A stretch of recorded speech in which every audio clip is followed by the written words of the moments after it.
जब इस मार्ग में आ गए तो कई बार सत्संग में समझाया, संतवाणी से, शास्त्रों के प्रमाण से, कि आप भोजन केवल उतना ही पाइए जो बिना औषधि के आपकी आंतें पचा ले और कब्ज ना होने पावे। यदि आप रसेंद्री के स्वाद के वशीभूत होकर के प्रसाद खूब ग्रहण कर लिए, वातों की सामर्थ्य नहीं है, क्योंकि आप क्रियारत नहीं हैं। अब अभी आपको 8-10 घंटे बराबर क्रिया करनी हो तो पच जाएगा गरिष्ठ पदार्थ, पर आपको क्रिया तो करना नहीं है। ऐसी रसेंद्री के स्वाद के वशीभूत होकर अधिक प्रसाद पालेंगे तो आपसे दिनचर्या नहीं होगी, उदास रहेगा मन।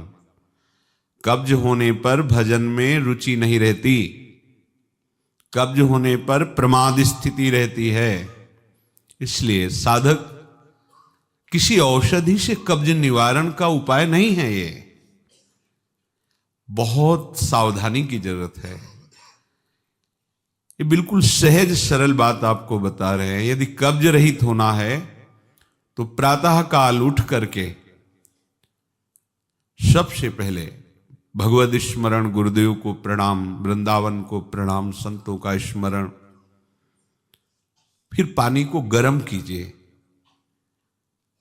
आधा लीटर, पौन लीटर, 1 लीटर, 1.25 लीटर, जितनी तुम्हारी पीने की सामर्थ्य है। रुचि नहीं कह रहे, पी सकते हो। ऐसा गर्म नहीं, चाय जैसा, हल्का गर्म करके और वज्रासन में बैठ करके आराम आराम से पीजिए। 15 मिनट वज्रासन में बैठकर धीरे धीरे पीजिए। थोड़ा टहलिए उस पानी पीने के बाद, फिर सो जाइए। आप अगर 1-2 दिन की बात हो तो आप कि चलो हमें वहां लघु शंका जाना पड़ेगा, पानी नहीं पीते हैं, तो आप बीमार हो जाएंगे। आंतों को जरूरत है मल रहित होने की। नहीं, वो इतनी हीट पैदा करेंगे कि आपके गुदाद्वार में रोग हो जाएगा, आपको गैस बनने लगेगी, एसिडिटी, आपको कई परेशानियां आ जाएंगी। फिर आप भजन क्या करेंगे, सत्संग क्या सुनेंगे? साधु की, उपासक की, साधक की एक दिनचर्या होती है। ऐसा नहीं होता कि मनमानी आचरण। आपकी दिनचर्या सही नहीं तो आपका भजन कहां से सही होगा? आपका जब पेट साफ रहेगा तो आप आराम से प्रसन्न मुद्रा में भजन कर सकते हैं। आपकी आंतों की सामर्थ्य समोसा, चटनी और ये मूंग का हलवा, ये विविध प्रकार के पदार्थ पचाने की नहीं है।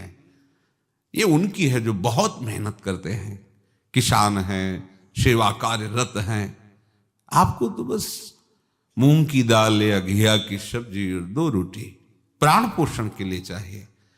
प्रसाद पाने के बाद आपको लगे कि मैं अभी 2 रोटी पा सकता हूं, इतने में बंद कर दो, क्योंकि हमें पानी भी इसमें डालना है, वायु के लिए भी खाली रखना है, पूरा यहां से नहीं ठांस लेना है। इसके बाद तुम घूमो वैद्यों के पास कि कब्ज है, पेट में गर्मी है, धातु रोग हो गया है। ये सब लक्षण तुम्हारी प्रमाद स्थिति के हैं। मनमानी आचरण। भागवतिक सत्संग के साथ साथ आपकी शारीरिक दिनचर्या के भी सत्संग हुए हैं। ऐसा नहीं कि ऐसी बात पहली बार बता रहे हैं। कब्ज रहेगा तो स्वाभाविक वीर्यपात हो जाएगा।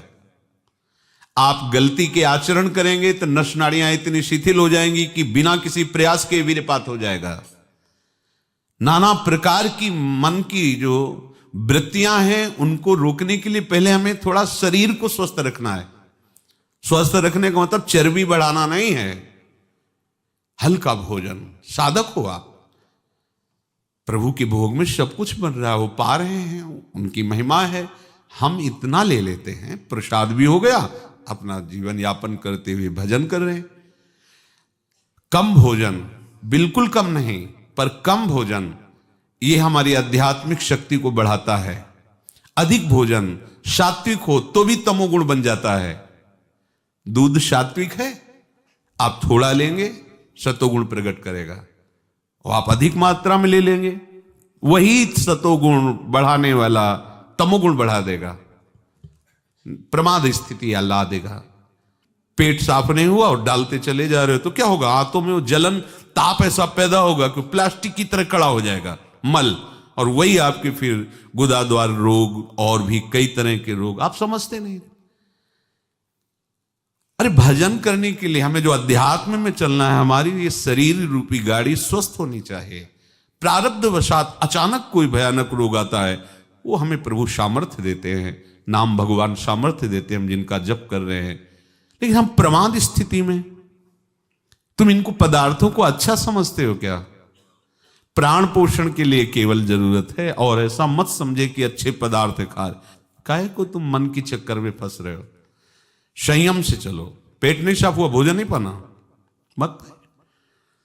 खीरा ले लिया, मूली ले ली, काम चला ले। एक बार दोपहर में पा ले 2 खीरा 2 मूली, बस शांत।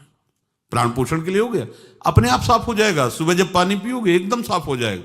नहीं, भजन कहाँ है? कहाँ है वो वृत्ति जिससे हमें श्यामा श्याम के सुख वाला बनना है?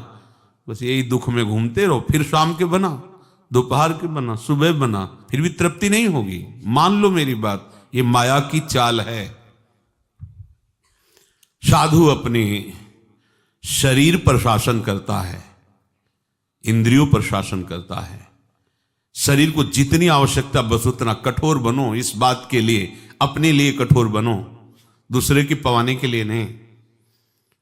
दूसरा तो भगवत स्वरूप मान। अपने लिए, हर साधक अपने लिए शासन रखे। पहले से देख लो, एक दिन पा के देख लो, मेरा 4 रोटी से काम चल जाएगा, बाल भोग की जरूरत नहीं। मत पाओ।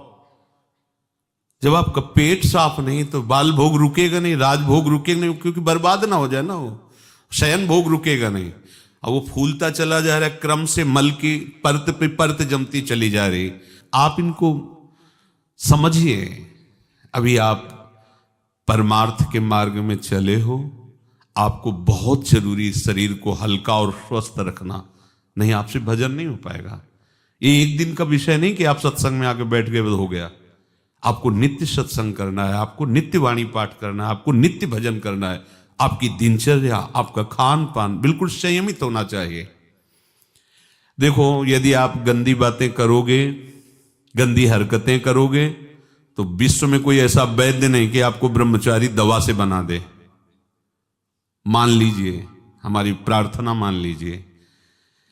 यदि आपने अंगों को छेड़ा नहीं है तो लिख लो, आपका ब्रह्मचर्य क्षीण नहीं हो सकता। मानसिक चिंतन गंदा, प्रक्रियाएं आपकी गंदी, खान पान आपका ठीक नहीं, तो एक रोक के आप देखते जाना, आपको भजन में रुचि क्या, शरीर को नहीं संभाल पाओगे। मान जाओ मेरी बात। 24 घंटे में प्राण पोषण के लिए 2-4 रोटी काफी है। अरे संतों ने तो कई कई दिन भोजन नहीं मिला है, भजन एक तार चला है। आप भजन के लिए आए, भोजन बट वो क्या भाई, भोजन के लिए थोड़ी आप आए हो, भजन के लिए।